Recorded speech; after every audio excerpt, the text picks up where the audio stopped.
Salut tout le monde, c'est Chrisifro pour une nouvelle vidéo. Aujourd'hui, je voulais vous proposer un nouveau challenge parce que vous êtes plusieurs à m'avoir demandé ça. Donc cette fois-ci, ça ne sera pas un challenge aussi long que la dernière fois, ça sera juste 2 mois.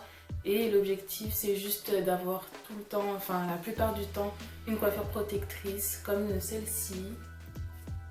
Que je vous montrerai, comment je l'ai faite. Mais voilà, c'est juste ça l'objectif et la finalité c'est en fait d'avoir de la pousse bien sûr et de ne pas toucher ses cheveux tout le temps. Alors un peu plus de précision sur le challenge.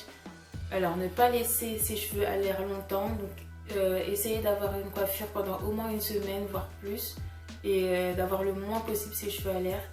Continuer à hydrater ses cheveux aussi.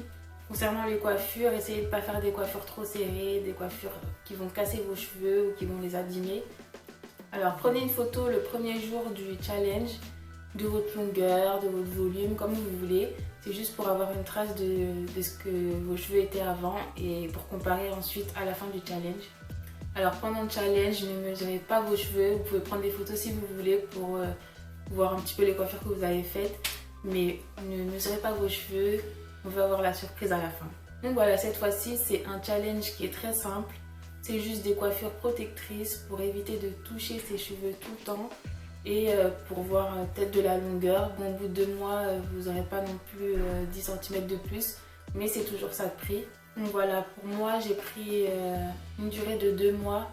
Donc ça fait environ vers le 20 septembre, mais après si vous commencez plus tard, bien sûr, vous pouvez finir plus tard. Et vous pouvez même le faire plus longtemps. Je trouve que c'est bien de faire des coiffures protectrices souvent parce que ça permet, comme j'ai dit, de ne pas tout le temps toucher ses cheveux et de ne pas tout le temps comparer en fait la longueur, est-ce que ça va pousser, etc. Quand on compare en attendant plusieurs mois, je trouve qu'on voit mieux la différence en fait. Et aussi c'est bien quand on est occupé à un moment...